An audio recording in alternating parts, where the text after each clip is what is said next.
Welcome to Hospitality. My name is Stefan Zarnecki of Black Tie Tours. With me, as always, Wesley Jones of Tour Cascadia. And out there doing production shenanigans, local artist Cole Rogers and Ian Moss. Yes, there he is. Right, we are here. We are joined by a local winemaker and friend, native Texan, classic car enthusiast, and owner of EIEIO Cellars Winery, Jay McDonald. Yeah. Jay, so excited to be doing this with you today. Thanks for having us. We're here in your tasting cottage up Correct. on the hill in Carlton. And what are we drinking to start us off here? These are all grape-based beverages. Grape-based beverages, And okay. they call them wine for Crush. some reason. We're starting off with EIEIO 2016 vintage Cuvée O. So I do 3 levels of cuvées. And a cuvée is a blend of anything, but this is a blend of Pinot Noir, different vineyards. E, I, and O. E is your everyday easy drinking. I is your in between, and O is your overpriced. There we go. So this is the overpriced wine. Overpriced. Yeah. I think it's under. Actually, I don't know. How much is it again? Only $75. Definitely overpriced. Okay. Got it. Yeah, you go. Good. Very good, but Yeah. I'm not paying that. No. it's And okay. then our board today was done with Good Company, Kristen, over in Good Company in friends. Newburgh. Friend of the pod. So there you go. If you look at that, you can get all that stuff over at Good Company. We had more, but we've been eating quite a bit. We've been noshing. Yes. You know, we need to be sustained. Yes. We had a couple drinks before. Just Adult beverages. adult. This is how, I'm not doing the podcast again unless we start it like this. Prime the pump. This is raise important. the bar. Good. Jay's setting the standard. So, Jay, I've always found your story really interesting. Your kind of your path in the wine industry between the tasting room down at Carlton and of course starting your own brand. But you weren't planning on doing that at all when you went to college. You started Correct. with finance. Yeah, finance and accounting. Yeah. At what point were you like, get me the fuck out of here? I gotta go. I'm getting back into wine. I worked for several years in Austin, Texas, and had a great time there. And then the world collapsed because trickle down didn't work. I was trickled on. Surprise. You were trickled on, like peed on Yeah, by. and so I just said, okay, where are there jobs? And there weren't any jobs in many places except for New York City. Mm-hmm. So I sent up resumes back then by the mail because they didn't have internet back then. I've heard of the mail. And I flew up on several visits and interviews, and then was offered a job, and I took it, and I went to work there. Okay. But the person I worked for had a big affinity for wine. But I did drink wine back in the college days. I was the weirdo that had like 3 bottles of wine in the fridge instead of beer. But they weren't great wines. They were, Annie Green Springs. They were Black Tower. $2 Chuck. That was the male version of Blue Nun. Was Black Tower. Okay. It's the same wine, different Wow. bottles.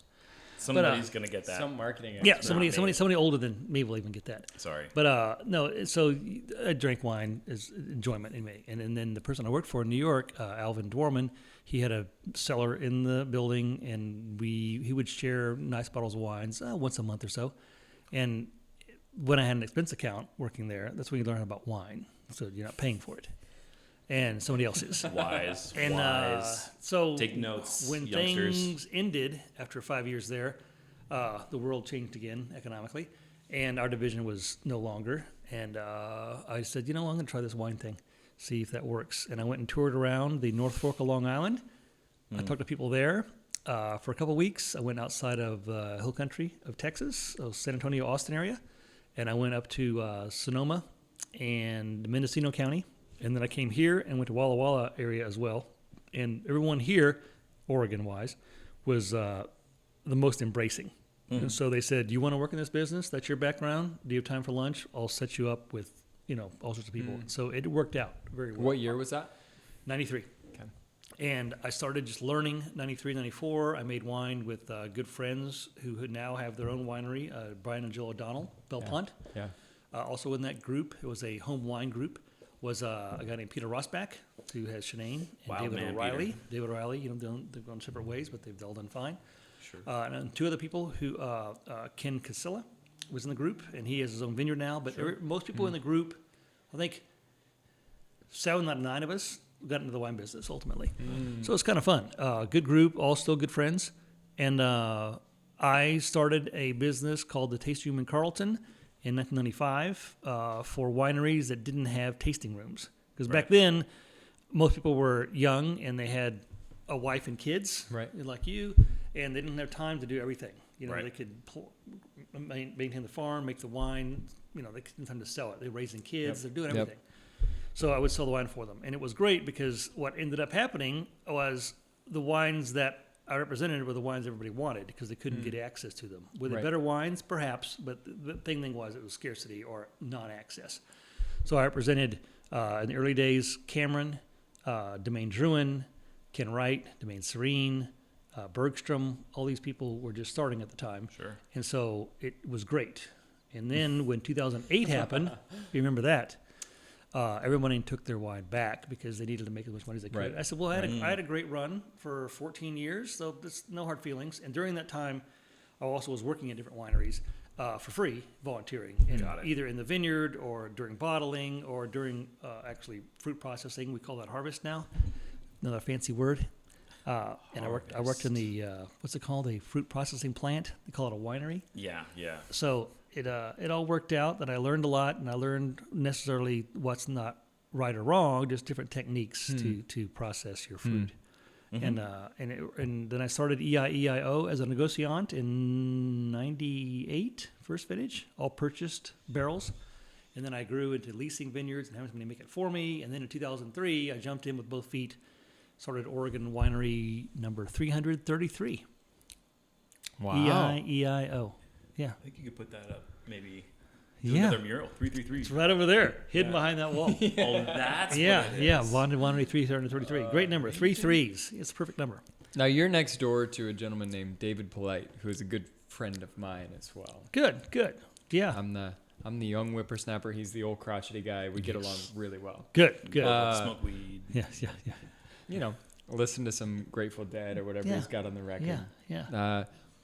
Y'all are both spent time in New York, back on the East Coast. Correct. Had you met before you came to Oregon? We actually met in New York. Okay. So I structured financial deals, let's say, and so I had to have a law firm involved to help structure them. And so a law firm I worked with is now a very infamous law firm, Davis Wright Tremaine. No, sorry, that's here. They were somebody else. One of the first law firms to actually go bankrupt, and Dewey Ballantyne. And so one of the attorneys I worked with there was good friends with Dave. And so we did several transactions together, and it's like, hey, you get to know people better. You're out eating and drinking late night with them, negotiating things. And he goes, hey, let's go to this place, blah, blah. A buddy of mine's going to join us. And then it was David Polite. Yeah. And he's fun, he's charming, he's hilarious. Yeah. He could be a stand-up comedian if he wanted to. And then next thing you know, he said, I'm getting out of this damn rat race. Yeah. I'm moving back. I went to school at Reed College. Yeah, he was at Reed. And then Lewis and Clark Law School. I'm going back to Oregon. I just bought a farm, blah, blah. I said, okay, cool, whatever. And then next thing you know, I'm on a project in L.A. And I called up Peter Fitzpatrick, who's the person I worked with at Dewey Ballantyne. And I said, hey, what's that guy's name? Up in Oregon. The crazy. Yeah. And so boom, a call. This is before the internet. And this guy said, he goes, come on up. You I'm were here. doing it like this? So it was a rotary dial. Yeah. But I flew up, and we had a great time in Portland, and they came out to his place. He had just purchased it maybe 4 months before. Oh, wow. And so still dilapidated. it was still dilapidated. a project. But it was amazing because the view was incredible, even though it was November, and like the sun's coming through the clouds. And it was an old prune orchard, or the plums, he turned the prunes, and it was just old beautiful farmhouse. And I said, man, I could live here. This place is so nice. And so 2 years later, ultimately, I did move here. And so it worked out great because David was still not here full time. I lived in the house and paid rent by painting the interior and helping him fix that old barn. There's great videos of doing that. And then when he moved out permanently, wasn't enough room. Both of us at this house. So I bought a building in downtown Carlton and started the tasting room in Carlton. Okay. So it worked out great. Yeah, good guy, good fun. Yeah. I love him. Yeah. He's one of my favorite people to bring very arrogant folks to. Yeah. People who are high on their horse. You're not going to, it's like Claire at Big Table Farm and David Polite. Those are my two go-tos. This is a great hill over here. This is a great. You can have a lot of fun over this part of Carlton. Yeah. That's Carlton in general, because Jill and Brian are some of my favorite people on the planet. Yeah. Right. They're so sweet. Yeah. I always tell people that when Brian talks, people listen. Yeah. But he talks softly. He doesn't make a lot of noise. And he also, when he talks, he has something to say. Mm-hmm. He's not just blowing smoke. So Right. to speak. Right. Yeah. Yeah, no, wonderful. So, so you ran the tasting room for About 14 years. 14 years? Yeah, yeah. So, and you said you were selling the wines of people who didn't have the tasting space. Anything stand out from that time as far as lessons learned and great memories of wines that you maybe had access to during that time? Yeah, when I first started, a lot of the wineries were very forthcoming and helpful in training me and helping me with my palate, because my palate was not Pinot Noir. My palate was just whatever Alvin poured. I was like, this is good. Sure, sure. It's good to me. And so I remember one of the first tastings, we were like on the third or fourth wine, and it was, I think, 1990 vintage. And I said to everybody, are the wines supposed to be this acidic? Because, it was like acid was through the charts. Right. Sure. And everybody laughed and said, yeah, it's Pinot Noir, very high acid. Well, okay, fine, so you learn. But then one of the wines I sold a bunch of, was a 1993 Christum Reserve. And I probably sold, well, if you talk to Paul Geary, he'll tell you the truth, but it's like I sold a lot because I got behind it, and Steve moved here a year before I did. We became good friends, and we're still good friends, but it's kind of like, it's fascinating because you learn from somebody like that. I worked for him in 98 Harvest, and that was somebody who answers your question when you ask it right away, but you don't realize he answered it until about 2 months later, because he doesn't answer things directly. He answers things in a very Kind of puts it back on you. Yoda-like method. Yeah. Leaving room for ambiguity. Yeah, it's just Ambiguity. but it's great. So you learn that way because he makes you think. Yeah. And but working with him was fantastic. Yeah. So those 93 Christian Reserve, and then also 93 Lorraine. I did very well with that because both of them very high acid vintage. Sure. And beautiful, balanced, and very pretty wines. And we haven't had a vintage like that since 2012, maybe. Yeah. Yeah. Now, your first vintage making wine with barrels you'd purchased was 03, is that correct? No, 95. 95. Yeah. Okay. That was the first blending. Okay. Yeah. So I had it label before EIO. So it was called Bourgeois. Okay. And it was a total blatant ripoff of La Lobis Loire, her Bourgogne label. And Loire wines are big, white, beautiful cursive handwriting. And so instead of saying Bourgogne, which is her low-end wine, I put Bourgeois. It was kind of funny. Bougie. But I thought after a while I'm going to get sued or have a curse put on me by Lalou. Right. So I stopped. I did it for 2 years, 95, 96, I think it was. And but it was kind of fun. Yeah. And then I came up with another label. My middle name is Herschel. I don't know why I chose it, but sometimes it's hard to think of a name. And so I did Herschel for a few years. The yellow label or yellowish one? Yeah. It was a mistake, but the printer, it was supposed to be a craft brown, like the color of a grocery store bag. Yeah. But it turned out being Veuve Clicquot orange. Yeah. And it sold like hotcakes because Stood out. At the time, they were like the hot thing to buy when it was finally released. And it worked great. But then after a while, people would just, Herschel's a dumb name. And with... no offense to anybody I'm named who's Herschel. a Herschel. I'm named Herschel. Yeah, Come on. exactly. Yeah. Empty glasses. What should we pour next year, Jay? Oh, let's go with the old wine. That Cuvée Y right there, 2008. This guy? Yeah, that one. Wow. Yeah. That's back when I used foils. It's old wine. I like the fresh. The fresh stuff, we'll have that next. We'll go back and forth. We'll try a bingo after that. Bingo was his name. Lovely. That's good. Okay. I don't want to drink too much. This is an early one. I'll start slurring my words. I know Stefan's giving us the hefty pours. Well, I never worked at a tasting room. appreciate it, yeah. I just worked my front porch. Yeah. That's. I mean, in a tasting room, this is how you sell a lot of wine. People see that and they go, okay. Now, I'm curious, and before we get on, I'm going to throw in another question. Do it. In those late 90s, early 2000s years, from a farming perspective, recently we've seen just an onslaught of really warm vintages, progressively warm. in the late 90s, mid 90s, late 90s, early 2000s, were you seeing sort of a stair step or an off again, on again, off again of cool vintage, warmer vintage, cooler vintage, warmer vintage? Mostly what you're saying secondarily there, yes. So 93 was the first vintage here. Yeah. And in the summer, I remember I was wearing a sweatshirt in July. With lots of cloud cover, and it rained throughout July. And then I worked with Brian and Jill O'Donnell, Home Wine, the group I was talking about, and we were picking wine from Wall Vineyard, Betty Wall's Vineyard over on Blackburn Road. Yep. I think it was the weekend before Thanksgiving. We were picking grapes then. That's how late it was. Beautiful weather, but it was fine. No degradation. And they still have some of that wine left. And then you had a vintage like 94 right afterwards, which was Mother Nature made the crop low to begin with. That's kind of what put Uruguay on the map. After the early 80s vintages were great for them. 94 was another great vintage. The critics loved it. People came in. 95, probably the toughest vintage I've been in since or ever. Nothing has been that bad. So what happened in 95 was it looked like 94 again, beautiful weather all summer long, and then about September 7th, it started raining, and it never stopped. And it was warm rain. So you don't want, cold rain is not a problem. Right. Warm rain, Petri dish. bad things grow. And I worked for Ken Wright that year, and Domaine Serene, they were the same thing at the time, in downtown Carlton. They just moved to Carlton. And I remember that Ken Evanstead and Ken Wright and Dale West at the time, we were drinking lots of gin. And I would freeze bottles of gin and ice and bring them, and every day we'd just drink because it was depressing. We were You needed to. Well, we were throwing away, I think Ken will vouch for me, we were throwing away 20 to 30% of the grapes. We just had to throw them away because there was this glop. It wasn't black rot, it was glop. It was just the strangest thing ever.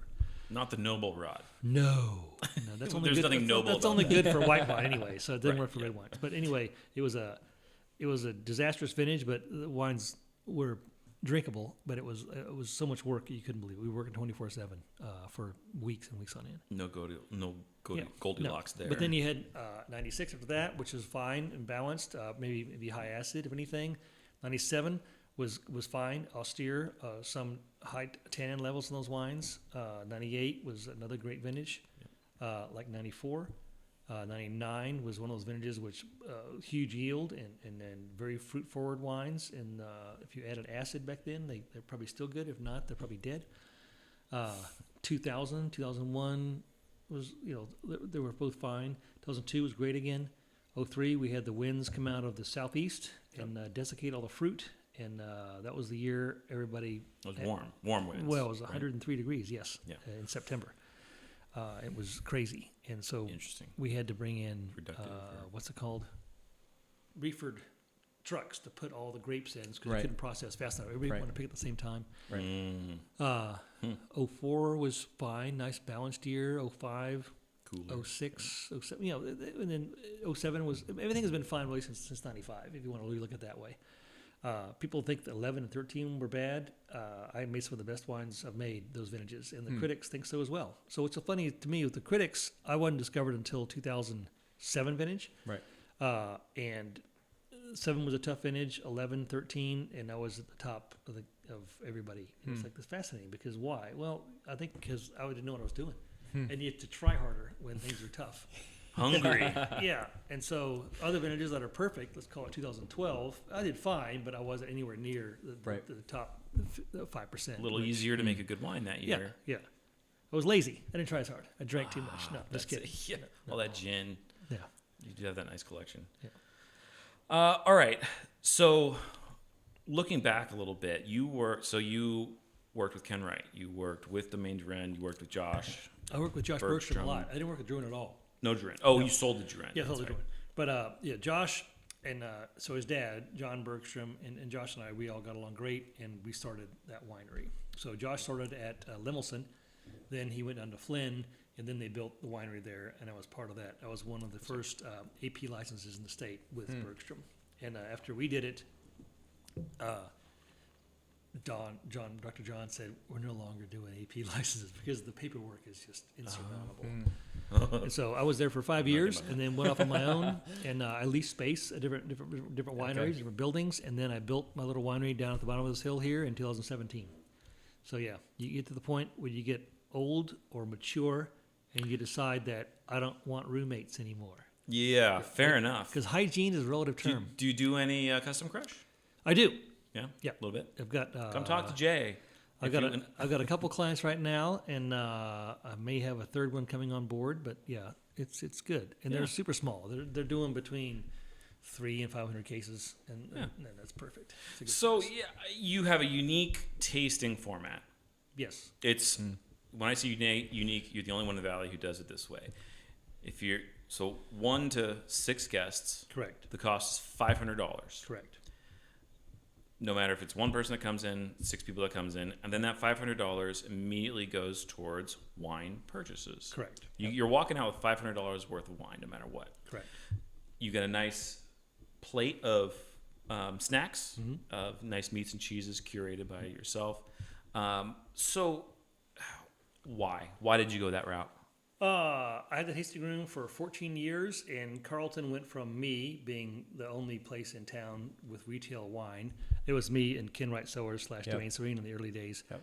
And then they were sending all the business to me because they didn't want to deal with the public, and I don't blame them.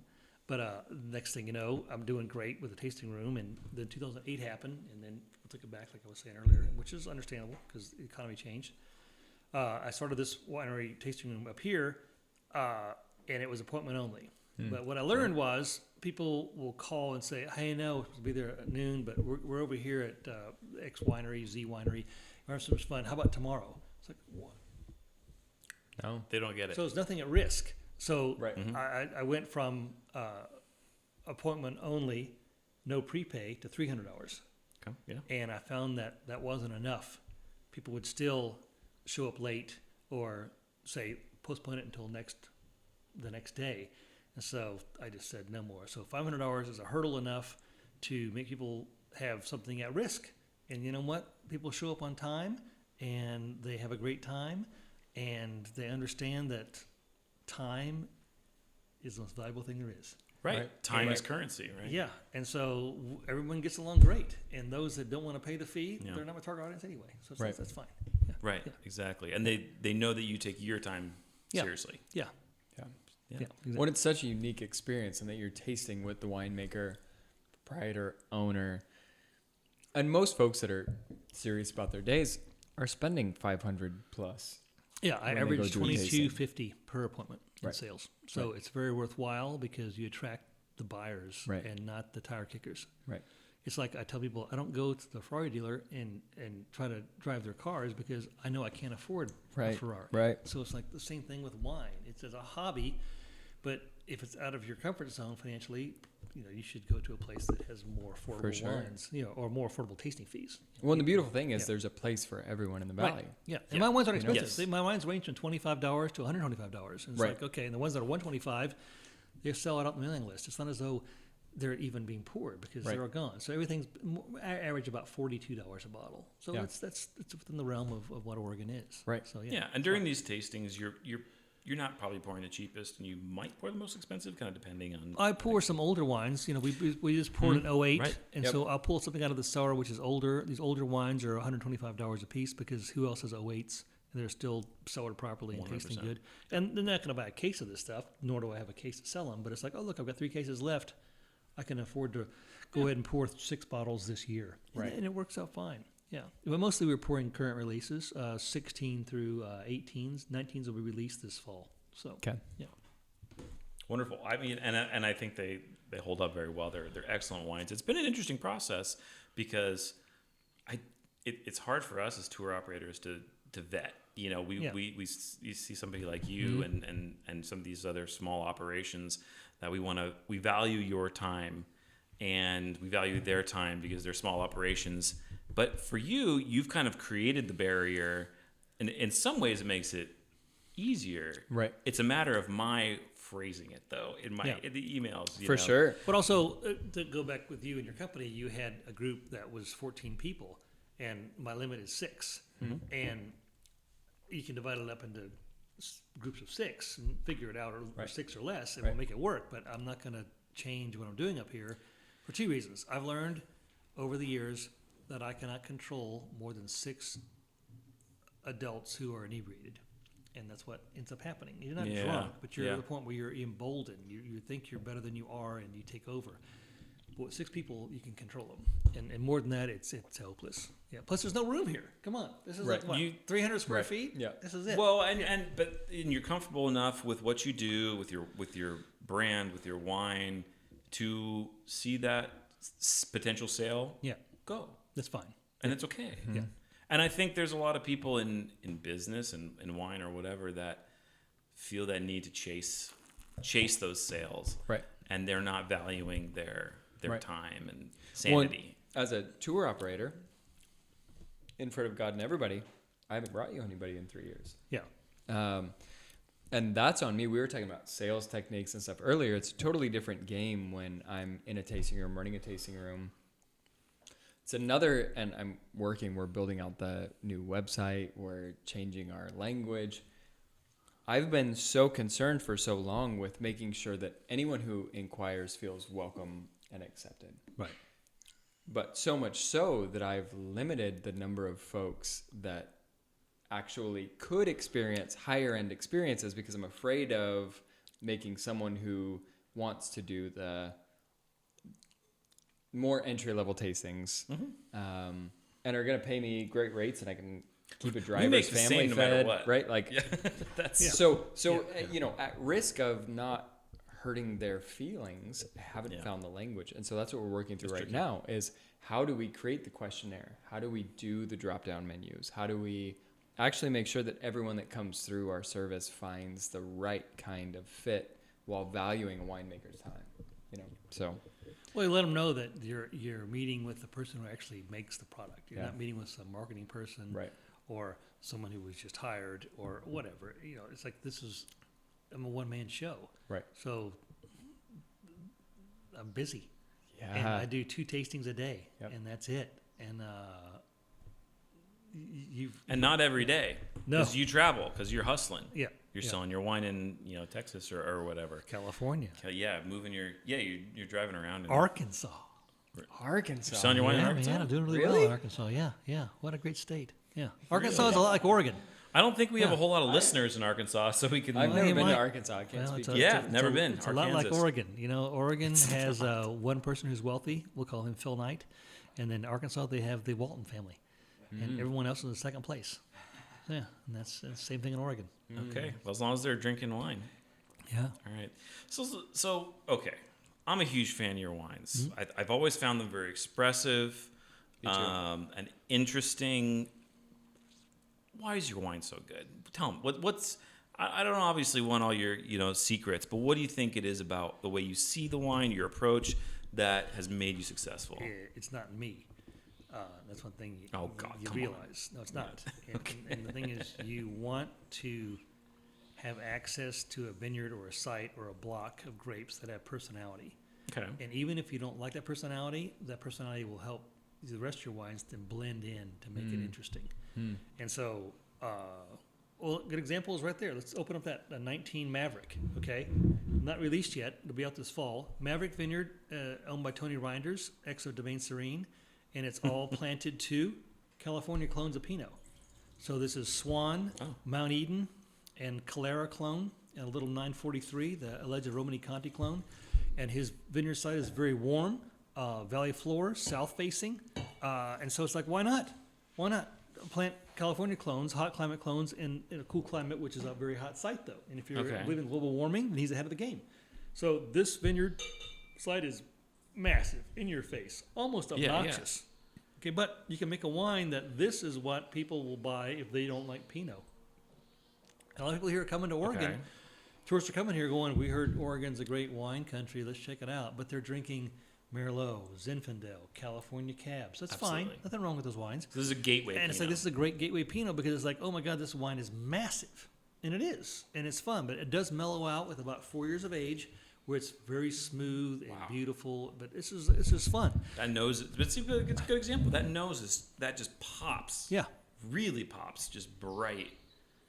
And the alcohol is within reason, so it's fine. So you Strawberry. pick out sites that have personality, Okay. and then you search those out, and you go with them and stay with them, and it works out fine. So then, can we sidebar? Yeah. If Oregon's going to keep having summers like this summer, we're going to hit 110, 112 degrees this weekend. Is the future of Oregon Pinot moving away from Dijon and Swiss clones to California clones? Or It could be. Pomard seems to hold up fine in this weather. I also find that own-rooted vines hold up fine, but no one wants to have to take that risk, or let me say very few want to take that risk. I lease a vineyard that has own-rooted vines.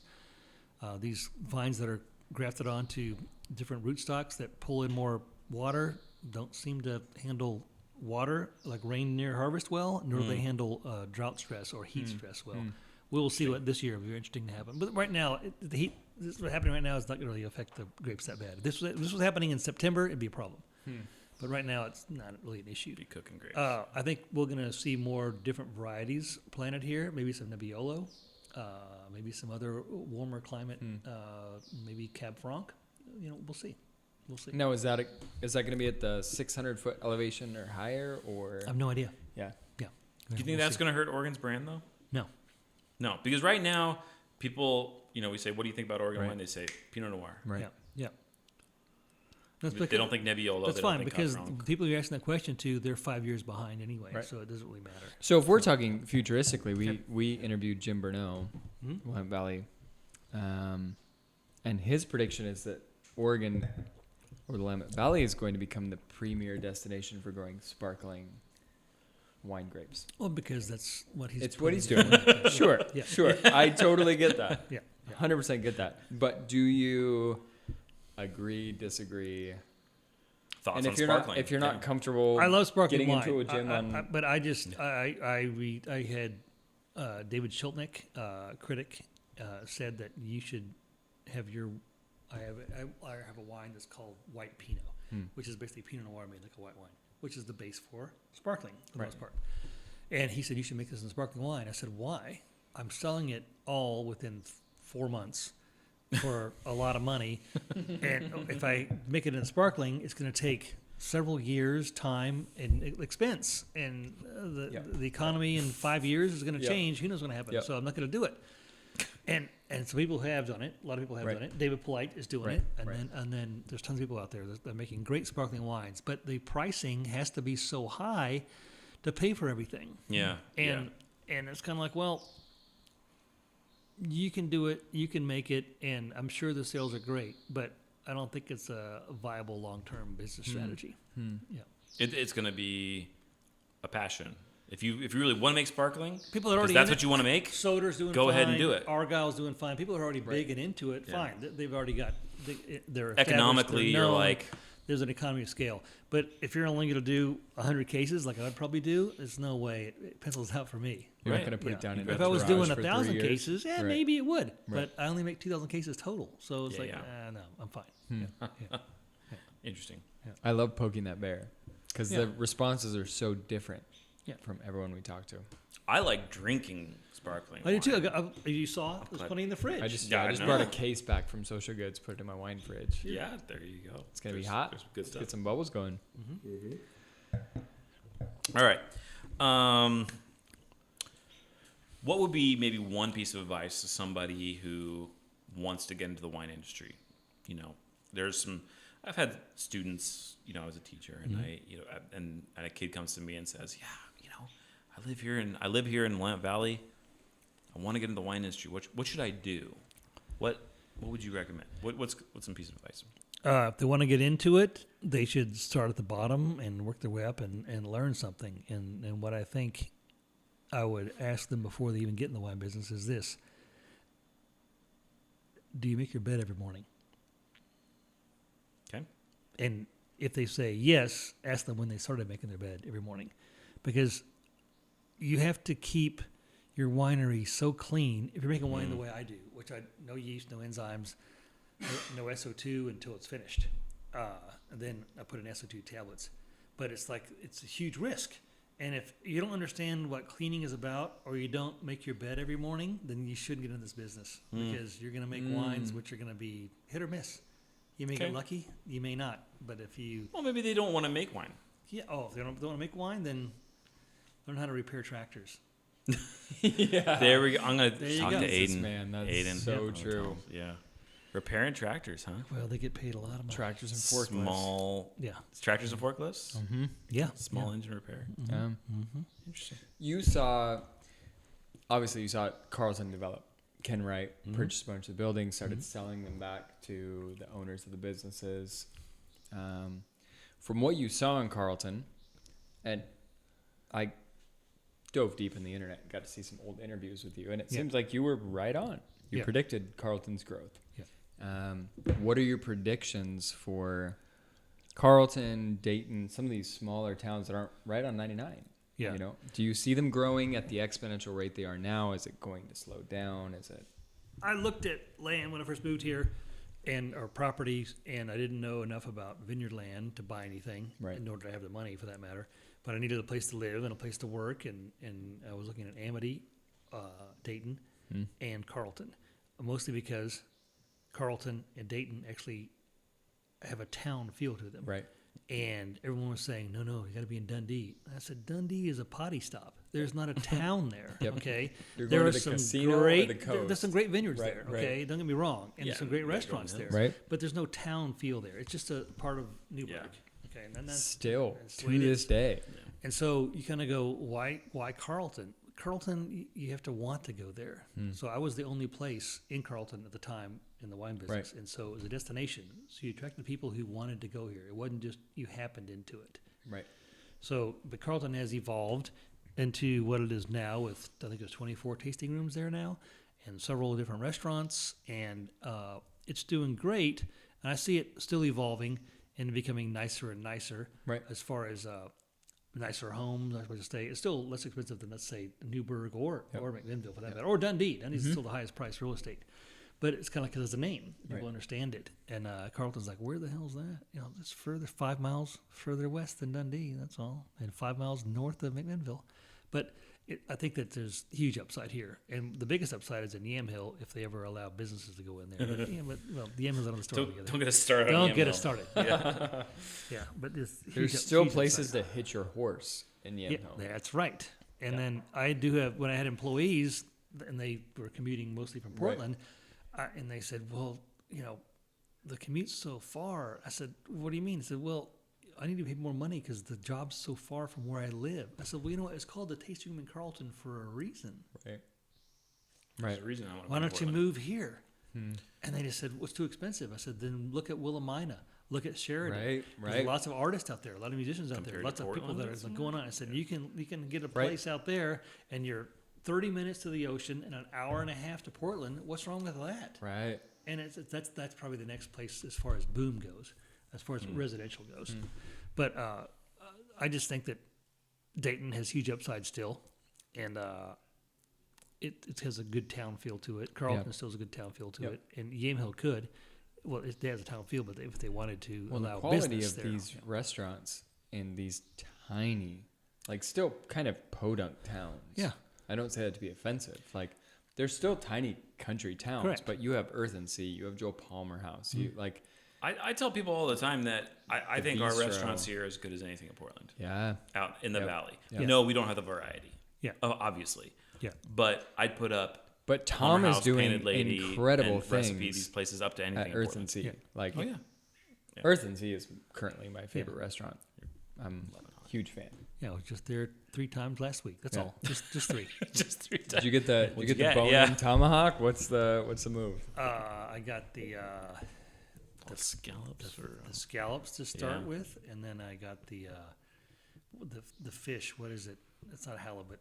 I think it is halibut. Yeah, skin on halibut. It was great. And then getting hungry. then we split the big tower. it? The big Yeah. the big Yeah. tower. Yes. was fantastic. We did Seafood that. towers, fantastic. Of course. They've got a little work to do. Yeah, It's yeah. not quite up to ringside standards, No, but it's no. Yeah, pretty That's tasty okay. with what it is. Let's try that Chardonnay. Let's do it. Yeah, Yeah. if you insist. It is if you cold. insist.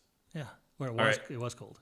This one here. Okay, we'll open that. We'll Yeah. open that, buddy. As I open this, tell me, it in the Willamette Valley right now, what infuriates you? What excites you? You know, things used to make me angry or upset, never infuriated me. Okay. But now nothing does. And it's kind of like, I think it's a maturity thing, or it's kind of like, I chose to live here. Everything's fine. And sure, there's things that could improve, but no, I like it the way it is. I don't mind anything about the infrastructure, which is weak. The internet connection here, I pay $300 a month, and You pay $300 a month for internet. yeah, and the MPS is about $2, and that's not good. That's all going to change. Things are Holy changing. Things are shit. changing. Don't worry. There's lots of things going on further out west of me. And, Okay. and that's it's all going to work. Pour no. Ian a little Chardonnay. Do you want to tell us what we're drinking? This is 2016 Cuvée E Chardonnay. So I did 3 levels, or E, I, and O, as well as single vineyard in 16. The 16 Saffron Fields is all sold out. 2 people bought the entire production. The Wow. 2016 Yates Conwell also sold out. These are most Just like a- 75 case. Just a not production. very well Right. vineyard in So- Yates Conwell. Yeah. And so this is a blend of 3 vineyards, actually. This is Merriman Vineyard, which is no longer with us. Mike sold the property, I think, in 16. And then Wait, who owned it in 16? Mike Merriman did. Okay. Yeah. Now it's owned by the people, Because in- the investors that are Got it. behind Montanore. Got it. I think he owned it through 17. So nonetheless, this is a blend of 3 vineyards, Saffron Fields, Yates Conwell, and Merriman Vineyard. And I make Chardonnay in a very controversial way. I copied this style from a producer in Burgundy called Costerie, who was written up, I believe, in Punch magazine years ago about how they made their wine, which is counterintuitive in that you pre-oxidize the juice. So when the grapes come in, you squeeze the hell out of them, you let the juice sit there, and it goes from clear to yellow to dark brown. Yeah. Yep. It takes 3 to 6 days, depending on the vintage and the temperatures in your cellar. And then I go to barrel. And I do something different than Costerie. I go to 100% new French oak to start. And then in 6 to 8 weeks, I need those barrels for Pinot Noir because I don't have enough money to have new oak for everything. And I move out of 80% of the barrels. I empty those out and put those in a neutral French oak, puncheons mostly, so larger than normal barrels. So, and then I have 2 new oak barrels for the blend. Just 20%, let's say. So it works out fine. And it also sits in oak, neutral and French, for 23 months. So Jesus very long. Christ. Yeah, Wow. With no, Why? So no you leaf mentioned stirring, earlier no nothing, though that no like racking. Nothing. putting it down sits and in the leaves. making method champenois is expensive, but yet you're putting this in barrel for 23 months. What gives? The Chardonnay sells out in about 18 months. Okay. So, Yep. and when you look at the cost of making sparkling wine, your bottle cost goes up by a factor of 4 to 5. Your cork goes up by a factor of 10 or to 12. Yep. And then your time goes from another 1 year, let's say in my case, so 3 years total to Yep. 7 with sparkling. Okay. But you have to pay somebody to rack, riddle, Right. and also dosage. All right. And it's not as though I can do it myself. I don't have time, nor do I have the expertise. Right. And so your cost goes up tremendously. And plus, there's the tax implication. The tax on sparkling wine is astronomical compared to still wine. Really? I didn't. Wait, I don't know anything about this. Elaborate, please. I didn't know that. Look it up. Google it. Oh, God damn it. We're good. Cole, we're putting that on You're there. putting it in. Yeah, I need a no, that's something I had spreadsheet. no idea about. Yes. Interesting. Uh-oh, maybe we aren't going to do bubbles. Is that on all? Does that include forced carbonation? And I have no idea. Interesting. Yeah. Right. So we're It's very relevant to our current project. Yeah. Fucked. Yeah. Interesting. Okay. Yeah. All right. Let's take a little break. Let's do it. I gotta and, pee. And Wesley's got a tinkle. We're going to have a little more nosh, and then we'll be back with Sports Minute and Brutal and Beautiful. All right.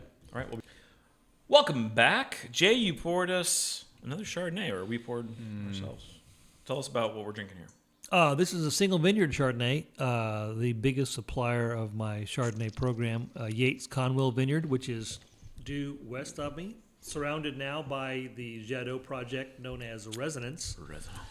And Jesus Christ, this is beautiful. Delicious. oh, thanks. Yummy. I like the way it tastes. Yeah. I think the Chardonnay is actually better there for number one reason, it's shaded. So if you see on the label, it shows the green blocks are where the Chardonnay comes from. And it's in the trees. See, south and north right there? Yep. And so it's shaded for most of the day, and it makes the Chardonnay ripen more slowly and later. Retains- so this retains Chardonnay acid more or less comes in at the same time as Pinot. Well, numbered clone Pinot, not Pommard or even Badenzo for that matter. But it comes in and it's got great acidity. The first vintage I did, the single vineyard 16, was I think we had 7.2 grams of acid, which is off the charts. But you drink it and you go, this is amazing. And it's because the acid is retained, but yet the texture is still there to kind of hide the acidity. And they do a great job of farming. It was farmed by Results Partners. And I think David Schiltnick, I took him to the vineyard when he came out to critique the wines, and he wrote it up as the bonsai garden of Oregon. Because the vineyard is maintained really perfectly. And Steve and Kathy Conwell, who own it, they maintain it properly, and they pay whatever RP charges them, which is, I'm sure, too much. But they do. It makes great wine. Clearly. So This it's is fine. phenomenal. So there's whatever it costs. Well, and it says the label Yeah. I'm looking at right now, Yeah. September 23rd Yeah. for the harvest in 18. And that's far later, Yes. by 2 It weeks. was a warm year. You know, Yeah. of most Chardonnays that were brought in 18. Yeah, and I think the acid on this one is like 5.6. Yeah, 5.9. 5.9 grams. Yeah, pretty high. And the alcohol is fairly low. It's bone dry. Yeah. And what's it say? 12.8? I Where can't am I read it missing from here. Keep going down. Third one down. Alcohol. Maybe it's further down. Huh? I can't. I'm going to give this to you. Reed Wesley. I'm looking. I'm not seeing the old alcohol in the back. Wow, it's 14%. No wonder. No wonder it's so good. Ba-boom. Anyway, pretty right. 14.0. Yeah. Okay, that means it's probably 13.9 or whatever. So yeah, That was delicious. the ripest, but it worked. It works fine. It sells well, and everyone likes it. So This is That's beautiful. the most important thing. Yeah, it's beautiful. All so right. it's in oak as well for like almost 2 years. So and mostly neutral oak. So it's fine. Well, let's move on to our sports minute. 60 seconds. 60 seconds. We're getting better Okay, doing yeah. this really quickly. Wesley, NBA playoffs have been exciting. Ben Simmons is a disaster and is most likely to be traded to a high school team in exchange for a janitor. I think so. Wow. I think so. Let's just say Philly fans are not pleased. They're about done with that goddamn He motherfucker. averaged, 4 points a game? You know, I'm not as worried about that. I was worried about when he had the wide open dunk And- with Trey Oh my God! right there in front of him, and he passed it.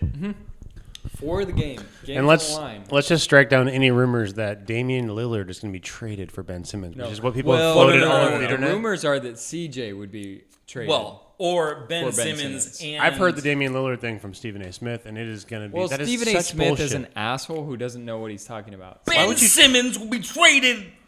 Why would you trade Damian Lillard. one of the best Put it- shooters in the tag- entire league, in the history of the league, Tag Stephen for a guy A. who Smith can't shoot? and No, no, let no, him know that I told him. Blazers He's would be full getting of far more than shit. Ben Simmons in that trade. They'd be getting You're right. You're right. Shake. They'd be getting or Milton and plus picks. So Ah. that would 100% not be an even trade. And I know what's happening there. So as you can tell, I'm not a big sports guy, but I have a customer who buys quite a bit of wine from me, who you might know. His name is Greg Popovich, Well, I'm that's familiar a with- guy. and Familiar with I met Greg through great customers, Mike and Nancy Thiessen. They were roommates. Mike and Greg were, and they brought him in to the tasting room, and with his wife. She just passed away, as you know, a few years ago. But and bought a bunch of wine, and then Mike comes back in, Right. and Mike just goes, "You had no idea who I introduced you to, did you?" I said, "Greg."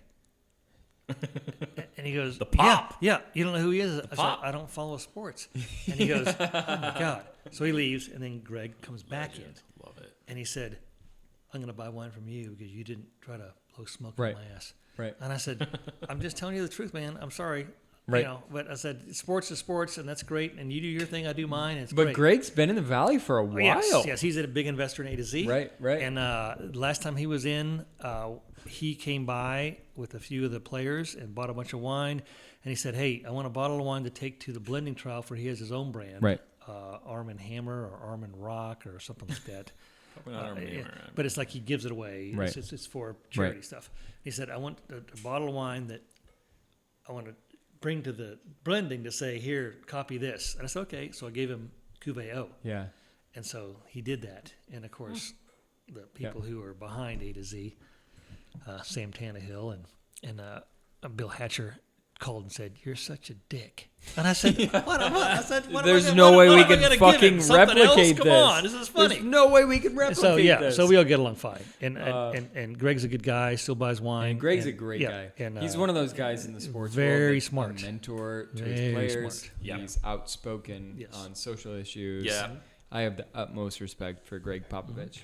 Anytime that he's in town, feel free to send him my way for driving Oh, okay. services. I mean, if I have to pay what $500 an hour to come hang out at your fire pit with Greg Popovich, Yeah. There we go. sign me up. That's a business expense. All right, and somebody has a golf take. Is John that you? Rahm, gentleman who was in the golf tournament. I don't know much about golf, but this caught my attention. He was leading a golf tournament 2 weekends ago, got disqualified while he's leading by like 4 or 5 shots. Why? Because he tested positive for COVID. But they didn't catch it until like the 14th hole You should of get the a round. handicap for that. Sure. There you go. So Just you can a see couple videos strokes. of them coming out, the officials, and telling him, and he's like, "I'm up, I'm winning," like, Yeah. and the purse is huge. We're talking about millions of dollars, and so he exits the course. Well, this last weekend he tested negative and came back and won the tournament. Good So, for him. Yeah, Good. Yeah. Good. So we're stoked for him, John Rahm. If you're watching the pod, buddy. Well, and related is Chris Paul, who I believe the Yeah. Suns are maybe the front runner winning the entire championship right now, which would be awesome because Man, it's cool Devin to see Booker somebody looks different. unreal right now. And it's cool to see different teams in team. the finals. Right. Good team. Yeah, they're a great team. Yep. And Chris Paul has had the most horrible luck in his career, injury wise. Right. Maybe one of the greatest point guards to ever play the game. Mm-hmm. Is coming back.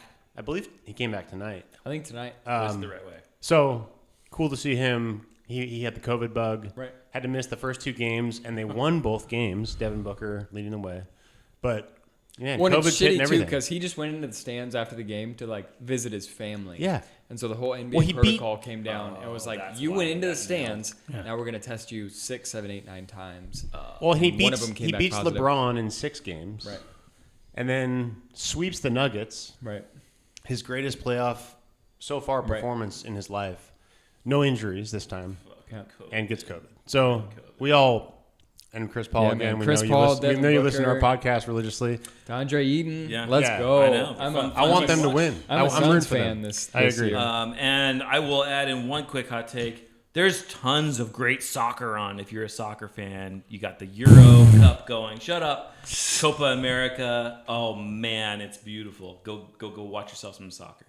It's You on. The wanna- only wanna thing watch a I've seen sport this that year no is one the own scores? goal that won a game for somebody. That was, Yeah. that was that it. guy, that goalie was like, ooh, pff, and just knocked it right into Yeah. the anyway. All right, sports minute, boom, done. Done. That was definitely under a minute. I don't want to No, hear it. that was at least 3 Shitty, minutes. Whatever.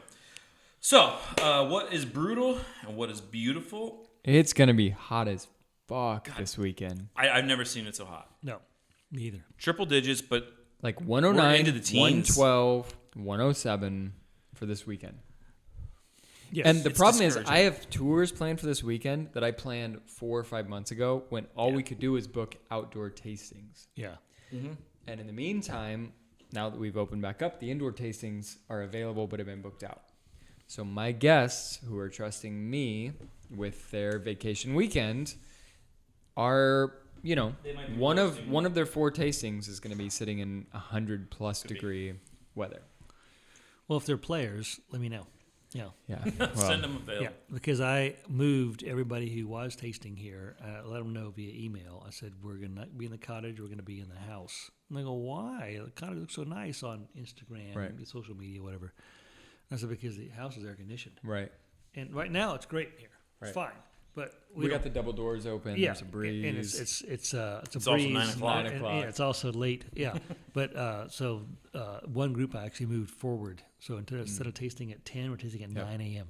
Love it. Yeah, I this like is- their style. Tell them I like their style. Thank Good you. for them. Yeah, Good for and, them. And they're all amenable, and it's like, okay, we're going to walk the trails first, then we're going to go and taste in the right. house and where the AC is working. Yeah, Yeah, it's That's Saturday, It's I'm sad about it. Like I feel like anxiety about this coming weekend. Like, God, this is not right. This is not right. So, gotta stay cool out there, everybody. But It's almost like we should have been taking care of our planet for the last 2 decades. too late.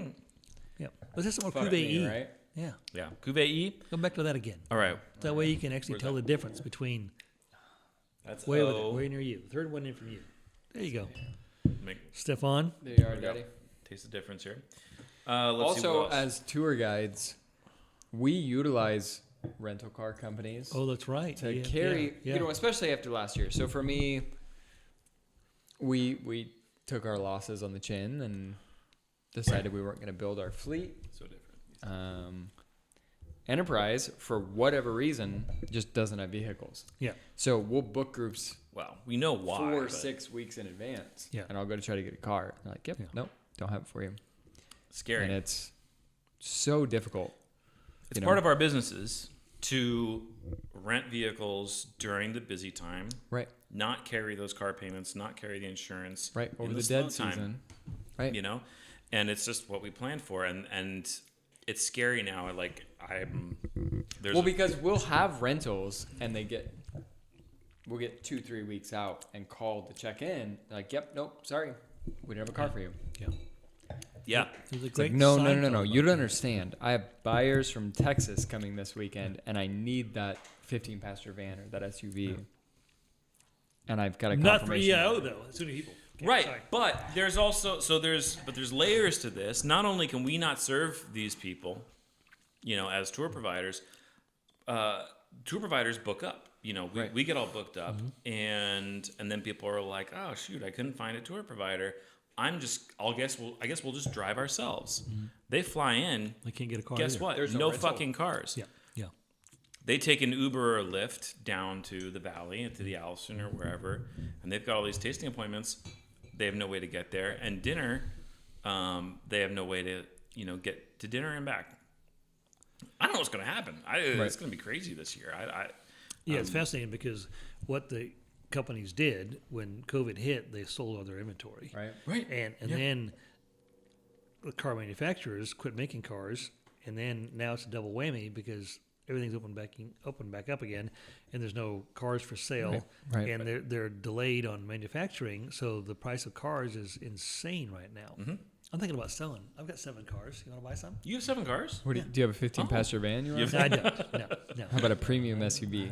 But What are your 7 cars? I have those 220 Mercedes, 71, 73. I've got an 84 220D. Okay. 300D, sorry. And then I've got the Lexus LX 470. Haven't sold it yet. No way, man. That thing's the best. Oh, don't say no way. You've I been lo- selling. I love- It's on yeah, the well, market. it's What got do a- you it's want for it? A lot. He wants a lot. It's got a ghost in the machine, but it's fun. I love it. Okay. And then I've got the FJ60 Land Cruiser. Still got it. I liked how he Yeah. just looked at me and was like, "You're way too poor to buy my car." Yeah. No, There's those no- are in And I demand. just bought a 540i, 6-speed. Yeah. You did? Yeah. What year? 2000. Have the timing guides been done? No, it's 46,000 miles. Okay, make sure you do those oil changes on time. It's all fine. You'll All see right, it. we'll You'll talk see it. after. Oh my yeah. I want to see. I want to drive I it. needed a fast car. Everything I've got is slow. No, that sounds like fun. We're Yeah. gonna talk. Yeah. Okay. Ron Zimmerman at the Europe Farm Yeah. posted Buy on my social wine. media. Posted on social media the other day that somebody grabbed a bottle of port that was on display. Not just any bottle of port, almost 100-year-old Very old. bottle Yes. of port. Yes. Opened it and took a drink from the bottle. On their And- way to the bathroom. On their way to the bathroom. 1927 to be exact. Wow, that's amazing. Yeah. And according to social media, he said he didn't charge him for the bottle and for whatever reason. But he did hear that this person was in the wine industry and is no longer in the wine industry because they got fired. That's good. Word got back to the Yeah. boss, Yeah. and they got canned. Yeah. That They deserve that. It's brutal and beautiful, kind of all in one. Yeah, But yeah. fucking hell, how do you, as an industry person, how do you not hold your liquor and know how to act at a place like the Herb Farm? Yep. This sounds like what Unreal. happened 20 plus years ago. Cameron Winery, John Paul used to host lunches at Tina's. I think it was on Wednesdays, 2:00. So we had Tina's when David and Tina owned it from 2 until 5. Kicked us out, and the thing was, you were invited, and then you had to bring a bottle of great wine, not your own, Right. and $10 to pay. But John Paul paid for everything else. Huh. And so they would wrap the wines up, or pour them around, and you taste them and talk about them, and then unveil them, and then you'd have lunch. Well, somebody was invited. Hopefully, they're listening to this podcast, and Sure. If you want to drop a name, you're and welcome so to. they brought a very nice bottle of wine, and they were invited back again, and again, and then one time. These lunches were anywhere from like 6 people up to like 26 people. It was crazy. Sounds like fun. I'm sure it drove the restaurant crazy, but it worked out fine. So nonetheless, one of these events, there's like, let's say, 10 different wines open, and then you reveal what they are. And one of the wines was a 96 La Tâche, so which is a benchmark wine. Okay, for anybody. I don't care Yeah. if you drink Cabernet only. This Sure. is Right, a benchmark right. wine. And so this person grabbed the bottle and did the glug, glug, glug, glug, glug, glug, No. and filled up their glass. Well, let's Went just Bill say Rogers on it. a third. And so 2 months later, I run into this person at Safeway, and they go, "Hey, are those Cameron lunches still going on? I haven't been invited back." And I said, "Yeah, they're still going on, and you're not invited." You're not invited back. And they said, "Oh, was it because I poured that La Tâche into my glass?" Yes. And I went, "Yes, Yes. yes, it was." Yes, that was why. And they said, "Well, you know what? That was a chance of a lifetime." And I said, "Literally." Right. You missed the boat. For everybody. Yeah, it's done. That was it. And they are no longer in the valley. Oh man, I learned that lesson from They're no you. longer in the valley. My first Christmas party with you. There was a Be cool. magnum of something older, and I don't remember. I was so embarrassed Shayla, maybe? that I've like literally blocked it out of my memory. But I went and I poured. I just walked up to the table, Yeah. poured myself, 2/3 of a glass, probably. And, Oh, that's a lot of and I wine. look. Yep. You're right. And I look across the table, and Stefan goes, "Are you fucking serious?" Yeah. And I just shrunk. I didn't know what to do. I didn't know the rules. I didn't know. To this day, I will never pour myself more than 1/3 of a glass of anything until someone comes back by and pours. Better or safe it's- than sorry. Or it's been sitting there. Right. Better safe than sorry in those Right. situations. Yeah, you learn more. I You learned learn more. And by thankfully, it. I learned that lesson. You in a didn't have a scenario. father like me. That Totally. you But thankfully, I know, didn't learn that lesson in a scenario where it actually cost Safe me. space. Safe space. Making mistakes is often the best way we learn lessons. Whoa. And then that was a safe mistake to make. I mean, considering what you could have poured in that glass. Right. But to this day, There you go. There Amen. you go. When the good Very- shit comes That's, out, that's a you respected Right. pour. pull on your humble pants, Right. and don't Right. be a douche. Right. Yeah. Yeah. Go For ahead. brutal, the last thing, I have a friend who is close with the city of where I live. I don't want to mention the particular name, but a big city where there are many important businesses. I'll just say that. There's a chlorine shortage, and in 1 month, they're going to be out of water, clean water for drinking. So the city has decided not to tell the community because they don't want to have a run on bottled water and filtered water. But for those of you that listen to us, just make sure you have a good stock of water or Get a filter. a good Berkey filter or something like that Yep. you can Or filter your water add your because own chlorine. It's happening. Yeah. You Yeah. have to go just get it though. Or be like Jay. no. What? How about this? Add your own iodine. Same thing. There you Yeah, go. that's true. No, iodine pills, absolutely. if you need a scroungy Ian, we've got one that can help Yeah. you put together your mixture. There's But a- Get a Berkey filter. Those things are I amazing. think it's important to recognize that we're not immune to the water shortage, and that this is going to hit the whole United States, including the Northwest. And so, Right. Just be prepared and like know that better safe than sorry. You'd rather it's a have real thing. water in storage than and waste and not use it than be short on water and not have water for your kids or for your family or yourself. Or your pool, like Stefan. Yeah, exactly. Chlorine for your pool. Like, what are people going to do with pools? Oh, Jesus. The pool, I vacuumed it out today. So ready. So ready. But yeah, on to No beautiful. chlorine filters. Yep. What's beautiful in the valley, Stefan? You've got one that's going to happen in your yard. I'm so let's go. excited. Okay, so Brutal, the Old Fashioned Festival, is not going to be the normal Old Fashioned Right, Festival. There right. will be no parade. There'll be no carnival. What about the cars? There'll be no tchotchkes. I don't think there's gonna be a- overpriced. Oh man. I know. But Sherwood, I wonder if Sherwood will do their cruise in. We But could do no. a cruise in at your house. But there will. Oh, fuck yeah. We had the Ferrari last year. Thank you, Arun. There will be fireworks. There will be a pancake festival, and there will be. I want to make so many comments. There will be the Zarnecki family Old Fashioned Festival party. Jay, hopefully you can make it. When is it? It's Old Fashioned Festival, 24th of July. Okay. Also known as the Night of the Salmon Bake every year. That can happen this year. Yeah, and exactly. Not going to happen. There's nothing conflicting. We always do a big party at our house. Chef Eric comes and cooks tacos and some. This year, apparently, he's talking about doing like poke tostadas and ceviche in addition to the tacos. That guy's a madman. I can't fucking wait. And honestly, like other than Christmas, it's probably what I look forward to more than anything else in the whole year. Okay. Hopefully there's a winemaker. When does it start? July 24th, 7 p.m. 6 o'clock. 6 p.m. Got it. Save. Done. Save. Come. Yes. On my system. It will be fun. My folks will be there because you know they like the party. Yeah. Yeah. We poured the patio so my dad can just roll on in. Yeah. It's gonna be a good time. So Good. I'm so excited. We're gonna do it this year because last year It's a Saturday too. broke my heart. Yeah. Yep. Yeah. Exactly. Come on down. Yeah. All right. HB wine in cans. What does that even mean? HB. Oh, you're HB, baby. hospitality. That's us. HB. That's us. Hospitality. We're winemakers. We're a big deal. We are not winemakers. We are That's good. wine label owners. Yeah. Yeah. That's good. Ish. So Chris and Josh. Shout Yeah. out to Josh.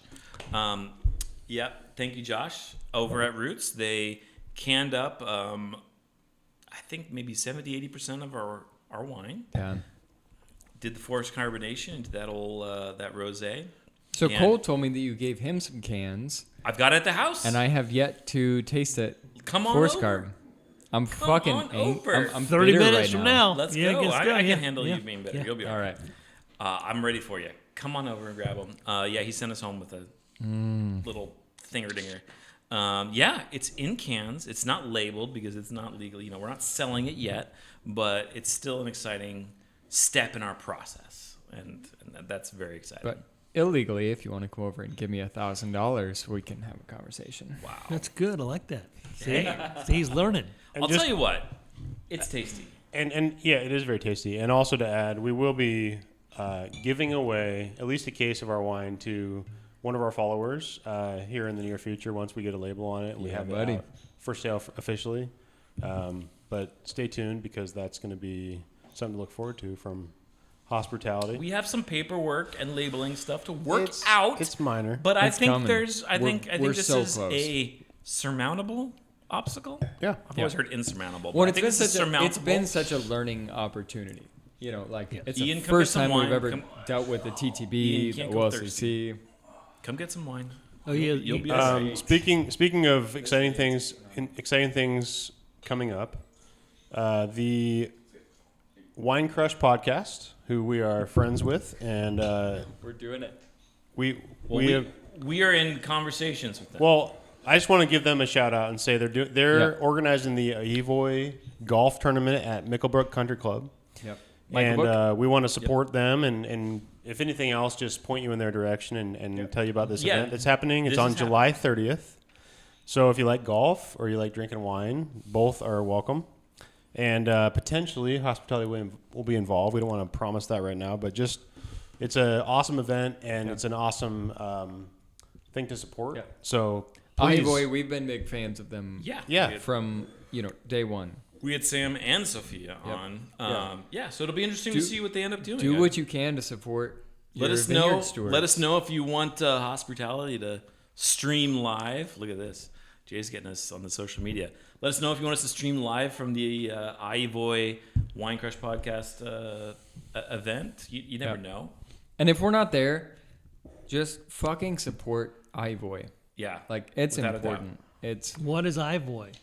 oh my goodness. Tell the people out in the Ivoy, world. Yeah, exactly. So we've talked about this a couple times on the podcast, but it's an opportunity for folks who traditionally have been vineyard stewards or maybe haven't had access to the front of house or winemaking side of the valley to go through a. They partnered with Shemeketa, correct? Right, so it's They're for working on their our accreditation. Latino, Right. Latinx, whatever you want Right, to call folks in the valley. Yeah. It gives them access to education, But these training, courses go etc. through everything from marketing to front of house to winemaking. And it's an effort to make this more accessible, but also shine a light on the fact that we don't get to do what we do.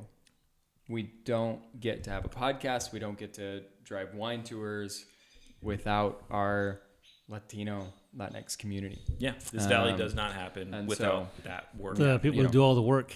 Yeah. We're 100% here to champion that effort. Yeah.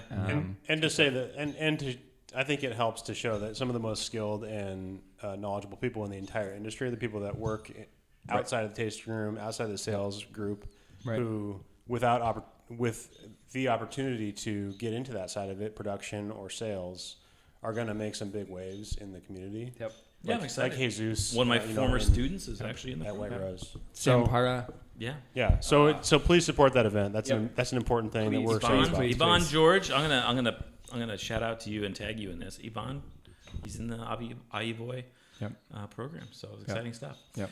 Okay, that's gonna do it for this episode of Hospitality. Jay, Thank you This for has being been here, wonderful. man. It's been fun. It's been very it's relaxed. been fun for you. Good. Yeah. I'm glad. Good. I'm glad to hear that. Good. It's been. I it's hope been my great. elocution was good enough to You were good. use. Yeah. You were just a peach. Okay, good. A peach. Peach. Absolutely. All right, ladies and gentlemen, if you enjoy our content, please please subscribe, please share. Tell somebody, hey, have you heard about Hospitality? I kind of like what they do. Right. And they should follow us and check us out. Check out our content. Come and taste either with Jay or just buy his wine. That makes it even easier. Jay, Yeah. places locally. Are there any places locally you can buy your wine? You can buy it at restaurants. Restaurants Also, local? you can Yep, buy it yep. At downtown Carlton, Park and Main. Park and Main, Carlton which has Bakery. Well, great yeah, Carlton fucking Bakery has your wine, wood-fired too. Yeah, pizzas. yeah. Carlton Bakery and Park and Main. Yep. You can Buy it walk to right go. in there and Yeah. buy Jay's wine. Otherwise, it's restaurants. So Painted Lady has But it. Jesus, pay Tina's has it. $500, take home Joel $500 Palmer worth House of has wine. it. Joel Yeah. Palmer has it. Yeah. I stand by my recommendations of your wines, Jay. And the so new restaurant well in done. Newburgh has it. The new restaurant in Newburgh. Which one? Forage. Forage. Oh, Hey. Yeah. I was there Chris last Utz. night. Chris Utz. Yeah. There you All go. right. You got Thank it. you so much. We will see you next time. Great. Thank you.